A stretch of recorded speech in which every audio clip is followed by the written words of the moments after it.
क्या रे তুই কি খায়া আচ্ছু?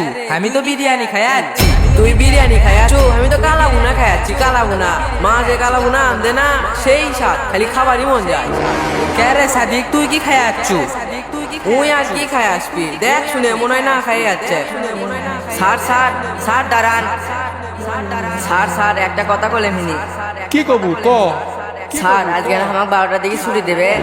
12টার দিকে ছুটি লাগবি কে? কি করবি? আমি এনার বাড়ি যাবো, বাড়িতে যা ভাত খামো, খুব খিদে লাগছে।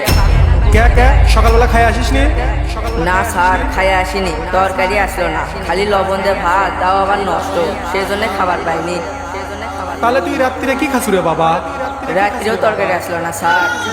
গরম ভাতের ভিতর পানি দিয়ে লবণ দিয়ে খাইছি, তখন তাও খাওয়া গেছে, কিন্তু সকালে উঠে ওই ভাত নষ্ট হয়ে গেছে, আর মুখতি দেওয়া যায় গেছে। তা বাবা তুই এখন বাড়িতে যায় কি খাবো? স্যার স্কুলত আসার সময় মা কষে কচু দিয়ে ভাত রান্ধে ছুবি, স্কুল ছুটি হলে পেট ভরে ভাত খামো। মা খুব সুন্দর করে কচু রান্না করে। তাই বাবা আমাকে না একদিন তোর বাড়ি নিয়ে যাবো, তোর মায়ের রান্না করা কচু আমার না একদিন খেলাম হিনি। স্যার আপনি আমাদের বাড়ি যাবেন? সত্যি যাবেন? আগে চলেন আমার সাথে স্যার। ঘরে বাবা জামো জামো, আজকে তুই বাড়িতে যা, যাই পেট ভরে ভাত খা, আজকে তোর ছুটি। ঠিক আছে স্যার গেলেন। ঠিক আছে স্যার গেলেন। ঠিক আছে স্যার গেলেন।